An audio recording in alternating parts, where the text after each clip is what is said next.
Today's letter is for everyone who has reduced Jesus to an idea. That's most of us on most days, honestly.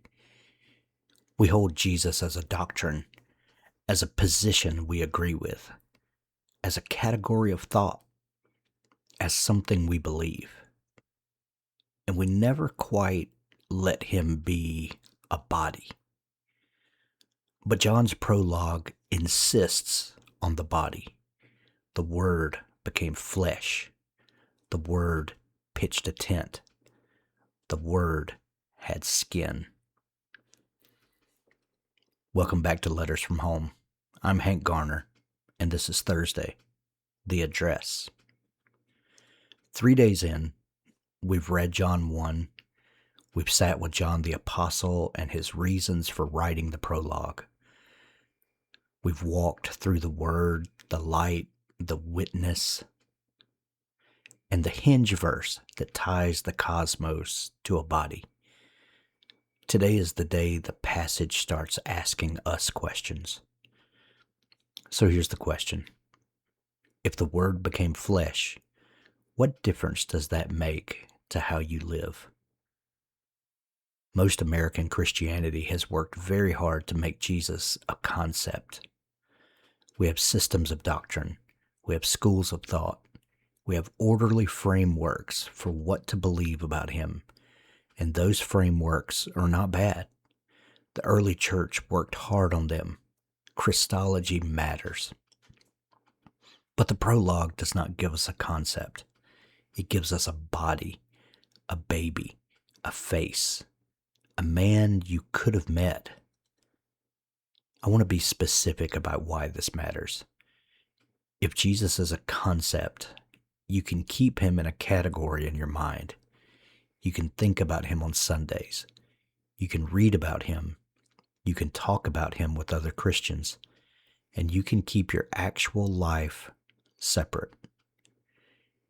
If Jesus is flesh, he's in your kitchen. He's in your car. He's at your table. He's in the hospital room. He's in your marriage. He's in your work. He's not abstract. He's present. The body is what makes him present. The Word that pitched a tent in our streets 2,000 years ago is, by the Spirit, pitching a tent in our lives now. He's not far away. He's not theoretical. He's close. Most of us don't live like that. Let me press a little further. Verse 14 says, "And we beheld his glory." John is saying we saw his glory with our eyes, with our bodies. We watched it happen. We were not theorizing about it. We were standing there. That phrase, "we beheld." John was an old man when he wrote that. He had seen the resurrected Christ. He had watched Jesus eat fish on the shore of Galilee after the resurrection. He had stood at the cross. He had leaned against the chest of Jesus at the Last Supper.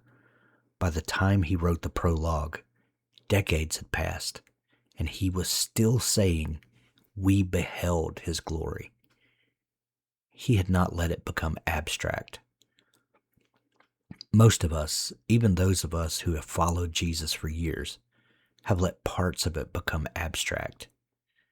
We sometimes do not even realize it. We start to talk about prayer as if it's a practice instead of a conversation.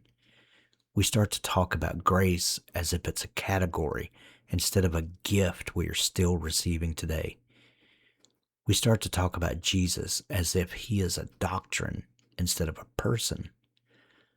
The prologue is asking us to come back to the body. Now, the harder part of the prologue, verse 10 and 11. "He was in the world, and the world was made through him, and the world did not know him. He came to his own, and his own did not receive him." The world didn't know him. His own didn't receive him. The maker came to the made. The Maker was not recognized. The Word came to his own people, and the Word was rejected. That's the cost of the incarnation. The Word that became flesh wasn't welcomed. I want to ask a harder question. Where in our lives are we doing what the world did? Where in our lives is the Word right in front of us and we do not see him? Where in our lives are we his own, the people of his covenant, and we are not receiving him? This is not about non-Christians. This is about us, the people who are reading the prologue, the people who would identify ourselves as his people. Most of us, in some way, in some part of our lives, are not receiving him. We're holding him at arm's length. We're negotiating with what he is saying. We're giving him our Sunday morning and keeping our Tuesday afternoon for ourselves. The honest question: where are you keeping the Word at arm's length? Where is he right in front of you and you're still seeing past him?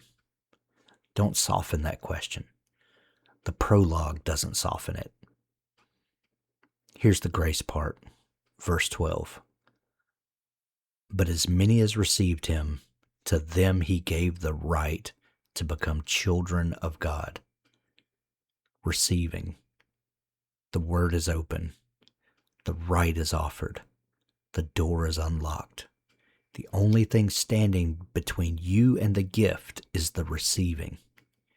That's the address. That's what John is asking of you. Will you receive him? Will you let the word be flesh? Will you let him pitch a tent in your actual life, not just your stated beliefs? Tomorrow we hear the whole letter, the whole prologue, walked through with the Greek word that ties it all to the Old Testament tent in the wilderness, and the Greek word that names what he came to give us. There'll be more mail tomorrow. Join me at hanksbiblestudy.com for more resources to help strengthen your faith.